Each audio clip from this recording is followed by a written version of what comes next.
What's up everyone, welcome to Sir Hunt's Reviews. My name's Mark, and in this video, we're going to be doing a Q&A. You guys seem to like those, and I love to do them because it's like nice to interact with everyone who watches my videos. I read every single comment. I may not have the time to respond to every single one, but I always read them. So the topic is mostly Winds of Winter, a little bit of Euron Greyjoy in particular. But let's go ahead and jump right into it. Please, before we do any of that, I actually have a giveaway going on right now for a first edition copy of Fire and Blood and a first edition copy of World of Ice and Fire. If you want to enter that giveaway, it's actually sponsored by a subscriber of mine. Addict Adam is his YouTube username. He's sponsoring this giveaway. But to enter the giveaway, all you have to do is slap a like on this video, make sure you are publicly subscribed here on YouTube, turn notifications on, obviously, then leave a comment on this video so that I know you want to be entered into the giveaway. This giveaway is actually going to be going on from now until Christmas Eve. A winner will be selected in a live stream that I'm going to try to do on Christmas Eve. If I don't do the live stream, I'll do a video.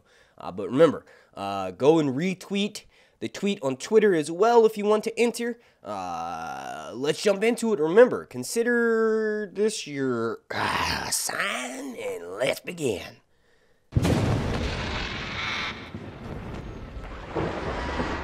Alright, now the very first question is from Yashak David, and they said, he isn't going to live long enough. This is, of course, referring to George R. R. Martin, the author of the Song of Ice and Fire series. I hope he lives a long life, but seriously, he writes so slow.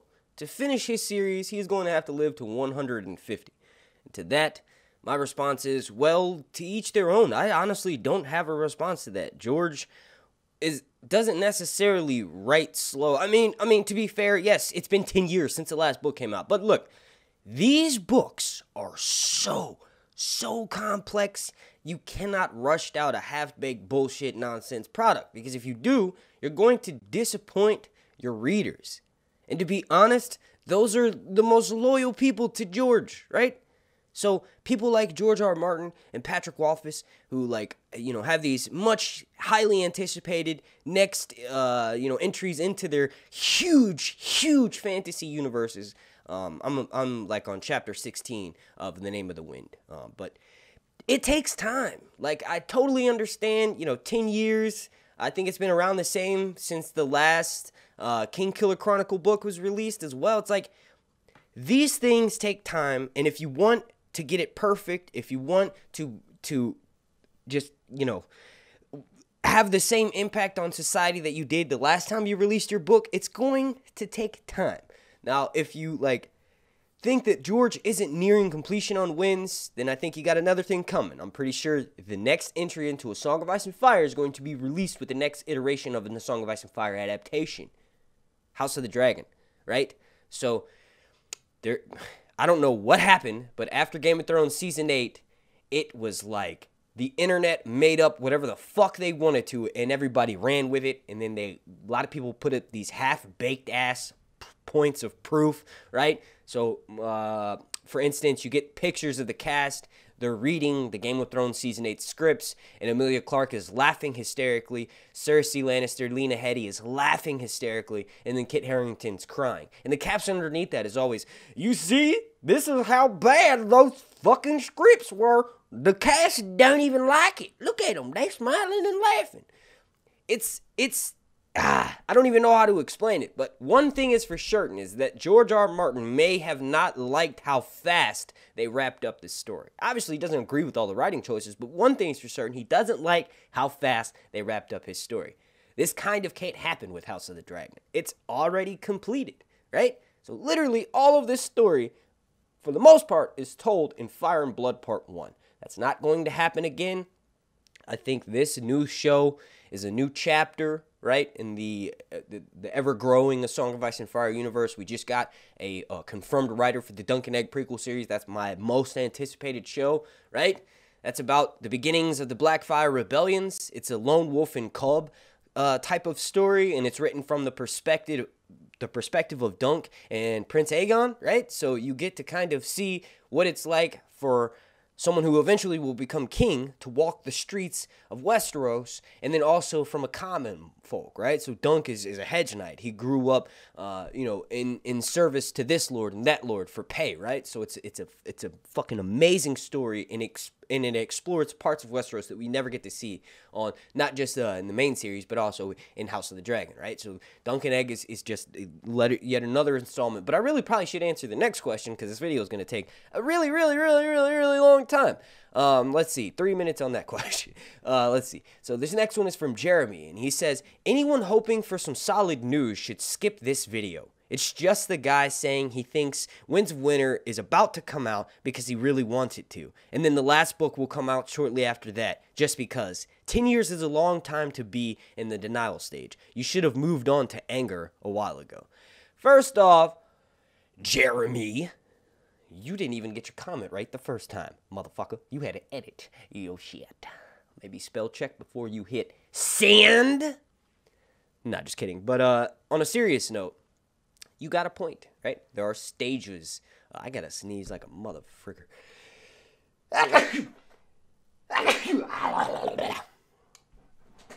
Probably edit all this out. Sorry, kitty, you can't come in here. You know what? Fuck it, you can. Oh. It's the goddamn wind. It's not even the cat. Alright.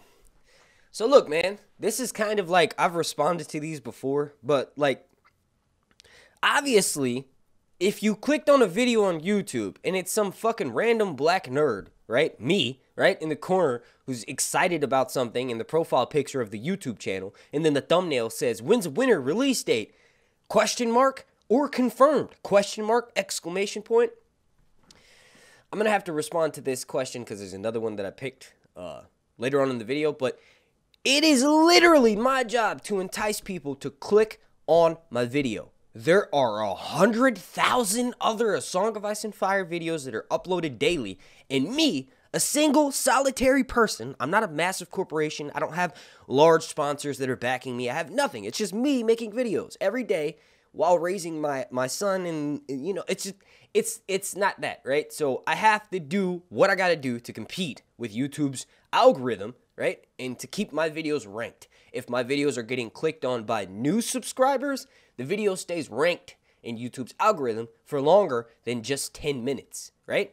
So what that does is the more amount of new subscribers or new viewers in general that are coming to look at your content, that means the more your videos will get promoted in the future. If it's just your subscribers that are continuing to watch your videos, or as YouTube calls it, returning viewers, you're never going to grow. They're never going to promote your videos outside of the people that already watch them. So one of the ways that I get new viewers to click on my video is by making thumbnails like that. It's literally part of the job. I usually get about 40 to 50 dislikes per video just from the thumbnail, right? But my goal is, once they click on the video, they're going to hear my voice, they're going to hear what I'm talking about, and they're going to be like, hey, this guy might not be such a jackass. Maybe I'll watch a few of his videos in the future. Maybe I'll subscribe. Speaking of which, please make sure you subscribe, turn your notifications on, and slap a like on this video. The like goal is going to be 420. But we'll move on to the next question. Now, this next one is from Justine Harper, and she says, I really like the idea that the vision's Damphair sees isn't actually a prophecy, but what's already happened, combined with Euron just mind-fucking him. I had always taken it as a prophecy, but you know what George R. R. Martin says about those. Now, Justine is referring to my idea that in the Forsaken chapter, right, this is one of the sample chapters that we've gotten from Winds of Winter, which is like kind of another thing. It's like, if Winds of Winter isn't coming, why the fuck are we getting sample chapters? Why is George constantly updating us on how much he's writing, right? He wouldn't string us along like that. Like, well, whatever. We weren't getting those kinds of updates 6 years ago, 5 years ago, 4 years ago, 3 years ago. We were getting those kinds of updates last year. Obviously, Winds is coming. But sorry, I'm getting backtracked there. But basically, my idea is that a lot of the stuff that Euron is putting Damphair through, starving him, leaving him strung up in the bottom of a ship so long to the point where his feet have become these bloated, like disgusting things, kind of like when you sit in the bathtub for too long, but just an extreme version of that, right? All of those things would lead Damphair, Euron, to have visions. Then when you combine the fact that he's given Shade of the Evening, obviously it's going to be intensified. So a lot of the things that he's seeing with Euron in specific, he sees Euron all clad in Valyrian steel armor, right? Valyrian steel, the thing that's so fucking rare that still, to this day, the recipe was lost in the destruction of Valyria, but still, to this day, houses in Westeros, in particular, House Lannister, when they lose their sword, they go out to go find it. That's how fucking rare Valyrian steel is, right? Obviously, Euron's been around the world. Maybe he's even been to Old Valyria, but the fact that there's just some Valyrian steel suit of armor just lying around, no. Euron is wearing black armor, or maybe no armor at all, and Aegon Damphair is hallucinating and tripping his fucking balls off, and that's what he's seeing. He's not seeing Euron as this god on earth. He's seeing what Euron wants him to, which is someone who's literally lost faith in the drowned god, hates Euron, but then he's starting to see him as this god on earth, so eventually he's going to have no choice but to believe in him, right?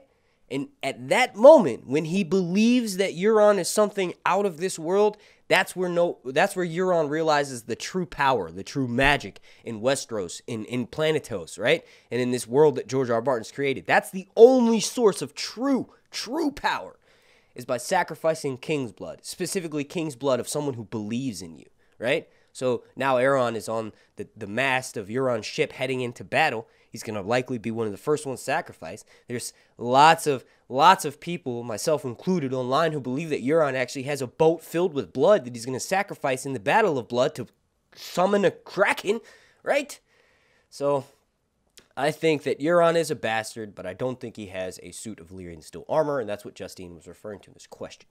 Now, the next question is from Reflective Rambling, and she is actually a patron, longtime subscriber of mine. I talk with her often. Hey girl, how you doing? She says, I'm not sure if he was an early candidate, but I like this perspective. And she's referring to, this is from the same Euron video that I did. Speaking of which, if you want to watch that, it didn't get that many views. I did it a couple months ago, but check the link down below in the description, or just go to YouTube and type in Sir Hunt's Euron Greyjoy, and that'll be like a little 25-minute video that I did talking about the Forsaken chapter. And also more of Euron's buildup in the books as well. But she says, I like this perspective. So basically, I thought that Euron was an early candidate of Bloodraven. Bloodraven didn't exactly know the path that Euron had in front of him. Then once he saw the path, he gave up, and that's what left Bloodraven to seek out Bran, and then also left Euron to seek out more power because he was touched by the three-eyed crow. He was given these dreams, right? And then he lost it. So he obviously spent his whole life trying to quest out that power, and that's obviously what he's did. That's turned him into this fucked up person. She goes, but I like this perspective. I also really love the fact that there's more methodology to him sacrificing people than just stabby, happy. I've never heard the theory of his other eye being a glass candle, but I accept this tinfoil. That's my favorite. That would be the only thing that really makes sense, right? Because there's the trade talk, and actually Cass commented on that, I think, coming up. But, I thought the way that Euron, Euron Nightwalker lighting glass candles, right? So we hear about that a lot in the books. The way that he controls his ship of mutes is by a glass candle eye, right? He communicates with all of them. People working on a ship have to communicate, right? Watch out, you're coming this way, and watch out for that way. Or whatever, right? So they need to be able to talk. Starboard, port starboard, get in the crow's nest. I don't know what they say. Ship talk. They need to be able to talk. But Euron's entire crew is all mutes. How the fuck are they communicating? Well, Euron is warging all of them with his glass candle eye. The glass candle is a special thing in and of itself. Imagine if you attached it to your fucking brain and you're drinking Shade of the Evening and you've been all over the world and you've learned the dark magic that it requires to do such a thing. Sounds like Euron's doing that. And then she goes on to say, okay, I'm actually going to fight you back on something here. Just because his crew has their tongues cut out doesn't mean they can't communicate. If you don't have a tongue, you can still make sounds, you just can't form words like we do. And in canon example, there's a trade talk in the Free Cities that is a language of a mix of languages and accompanying gestures that describe their meaning. It's possible that the crew have worked out a similar pidgin language, they can hear orders and sailors know what needs to be done as long as they're clear on their roles. And in fact, with it sounds even more common. And then she goes on to say that I would believe that a dragon glass eye might be how he knows what's going on / might have some other abilities. One thing about Euron is that I wonder how much is a tall tale and how much is fact. I really think he's one of the biggest mysteries in the series. Oh, and I am totally there for the fact that Euron's going to get a Kraken, but I had never thought that that was how he was going to get one. Very interesting, very fun. Thank you for all of this. I also love the thought of ice preserving. All right, so that is a fucking awesome comment from Reflective Rambling. As far as the trade talk, it's possible. I just think that, like you had mentioned at the end of the comment, you said there's some mysteries, right, to him that need to be solved, and we don't know which part of it's tall tale and which part of it's, real. That's one of the things that I think is real. I think he does have a glass candle. I think he does have some sort of ability to control others by warging them. That's what Bran is like. That's what Bran's doing. A lot of people think that Bran's going to warg into Hodor's body and have sex with Mira, right? That's one of the things that we know is going to happen to Hodor, is that not necessarily that Bran's going to use his body to have sex with Mira, but that Bran is going to warg into Hodor from the past, calling on like this great green seeing power and ability, and that rocks Hodor's mind in the past and in the present, and he's fucked. Like literally, he's just fucked from that point forward. So if that's being lit up to what Bran can do, thanks to Bloodraven, and if Bloodraven initially reached out to Euron, maybe Euron found out that warging people is the only way to really get things done the way he wants to 100%, and since he doesn't have Bloodraven's teachings to tell him, hey, that's a grave sin, don't fucking do that, Euron's just going warg happy with all the sailors in his ship. I don't know, I think that's a really fun theory. But yeah, I think that's the only way Euron's going to get a Kraken, is by summoning people that believe in him, right? So he does this crazy shit. He knows how to manipulate minds. He's basically like, what's that fucking guy's name? Marilyn Manson, right? Or Charlie Manson, right? So he's basically like Charlie Manson. He's using acid to get a bunch of dirty hippies to do all of his dirty deeds. That's kind of what Euron is. Euron is like a Charles Manson / jackass who got high on his own supply and didn't realize that, maybe the way that I'm going to get this power isn't going to end the best way for me. And I think his death and his demise is going to be one of the greatest arcs in all of A Song of Ice and Fire. And the next question is from Tyler McPalpine I said it right. McAlpine. He said, if you drank that much Shade of the Evening, you would have overdosed. It's like lean. You kind of look a little like Euros, though, just saying. I guess. Thank you. Yeah, sure. I don't even remember what that was in response to. I must have said some joke about how much Shade of the Evening I'd been drinking. Another question is from William Dabbs, and he says he's just too old. He just wants that money. He said, screw Winds of Winter. And he's obviously referring to George R. Martin. And, Winds of Winter not coming out. I don't agree with that. I've already addressed that. He is getting older, but he's also finished Winds of Winter. He's putting the final touches on it. It will be announced a release date within a few months. Just trust me. If not, come back, comment on this video, and call me a fucking idiot and dislike. And then the last last question I want to talk about in this video is from Leafs Manboy, and he says, people lost interest already. People waited years for Winds of Winter and still nothing. You got one thing right. People have waited years for Winds of Winter and still nothing. People lost interest already. You might want to double check the stats on that one. Look at George R. Martin's following on Twitter. Look at Winds of Winter searches on Google. Look at how many Winds of Winter videos are still being made on YouTube. And just reassess. Well, alright, this seems like a perfect point to wrap this video up. I want to thank you all so much for watching. I know it was a long one, but I wanted to try to give as, in-depth questions or answers to the questions as possible. You guys took the time to watch my video and leave a comment, so I want to make sure I take my time to do these videos at least once every couple of weeks to, let you know that I am watching, I am reading, I am reaching out.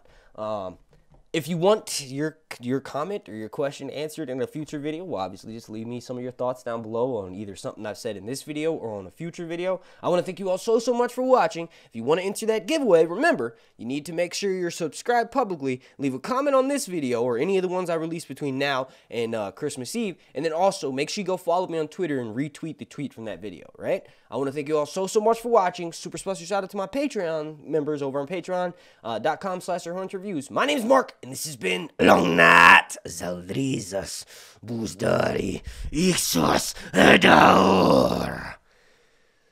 We took that trip to Garden Grove. It smelled like Lou Dog inside the van.